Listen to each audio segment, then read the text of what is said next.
What's up, y'all? Deontay with Deontay's Reviews. Make sure you comment, like, tag, share, subscribe. So we still in LA with Ernestine, Jay, Liz, and his assistant. I forgot her name. But Ernestine tells Kev's wife that the drinking that Jay was doing was a huge part of the downfall.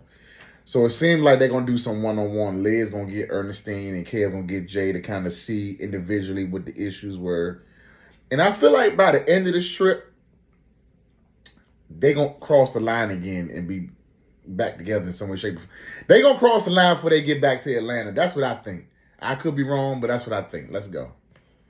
Okay, have that Paul Brothers interview in about 10. Did you want to take that now? Could you just hop on and stall for a little bit? Okay. Tell them no, I'll be there in 5 minutes. Okay. Yeah, You got your activity right. You got your own. Oh, man, I'm trying to be a child today. Pretty proud, Tyler. I ain't trying to work with that. I'm trying to be a child. Wait a minute. When we went on the top of that ride, Oh my God. but we almost came back. In my stomach.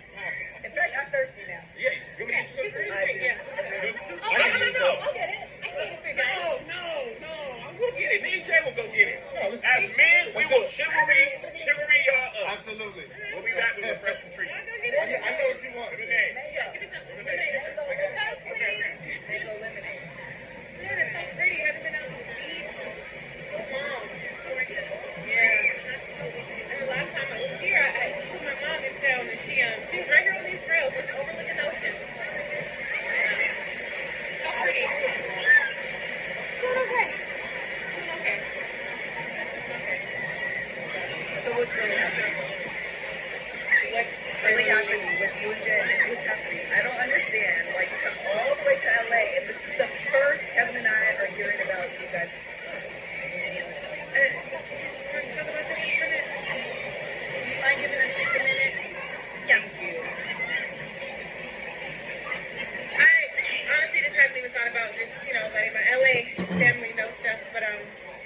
To be honest, Melissa, it's been a roller coaster. It's really too much to put in one conversation, but there was a point in our marriage where Jeremy was working really late a lot, and he was like taking his ring off and coming home late, and there was some girl from the office calling him a lot back in the day, and I kind of just got bored and felt like I needed attention. I'm not gonna lie, and I cheated with my trainer. Yeah.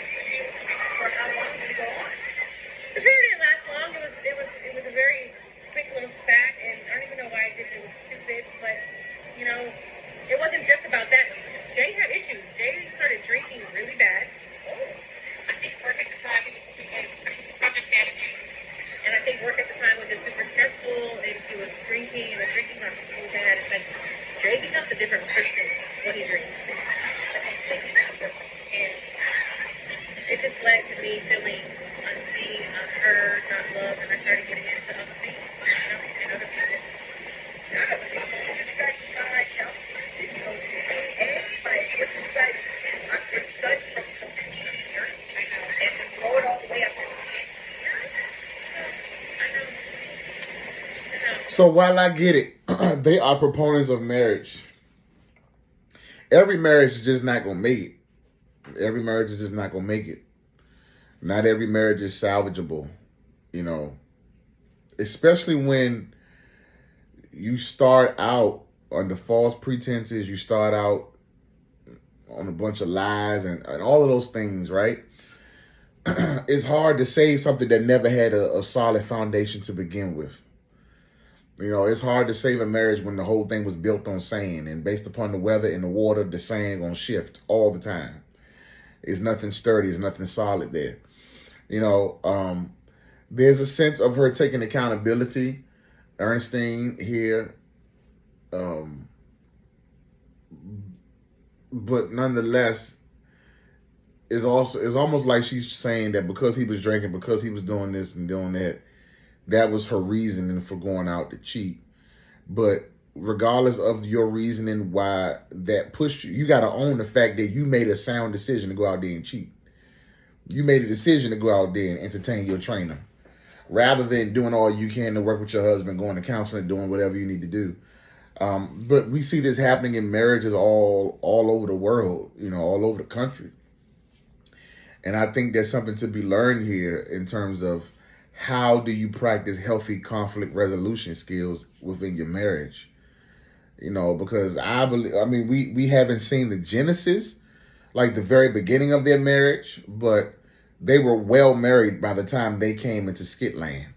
And so when they came into Skitland, they were already together for a while, you know, and had a lot of great chemistry, but nonetheless, within that chemistry, they had some issues. And I think every marriage has issues, but it's also just being honest of being able to have discernment of couples that can actually make it, that just made some stupid decisions and crazy mistakes, versus marriages that y'all just shouldn't have been together in the first place. You know, but yeah. We didn't try counseling immediately. We tried to talk. We just weren't on the same page. We weren't on the same page at all.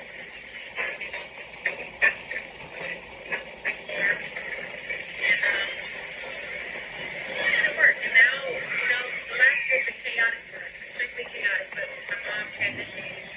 He's just been there. He's been there. It's been great. I was bringing here to be prepared for all of us. It's great. Don't talk to him. Drink. You see, drink. Hopefully doesn't drink on this trip. This is a different person. It really was the downfall. It really started a spiral. Yeah. And where are you now? Has he recovered from drinking? But see, here's the crazy part. He really started drinking when she left. Remember that time she took Ava to New York and she left and left him with the house and left him with everything. He wasn't around his daughter. He started drinking, like that. It became a thing, you know. And then trying to reel it back in, him trying to reel it back in when she came back home.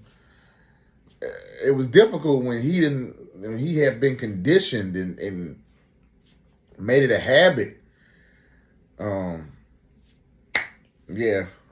But I mean, hey, I'm all here for it. I think they can work it out. I think Kev and Liz are going to get to the bottom and allow them to see some stuff that they weren't able to see, or and help counsel them in the way that nobody in Atlanta could help counsel them, which would be great, and it would determine if they really want their marriage back. Then they would have to put life in perspective when they get back to Atlanta, and that would include J-Mo, Nadia, and even Trey and whoever else they entertain or have been entertaining. But let me know what y'all thinking.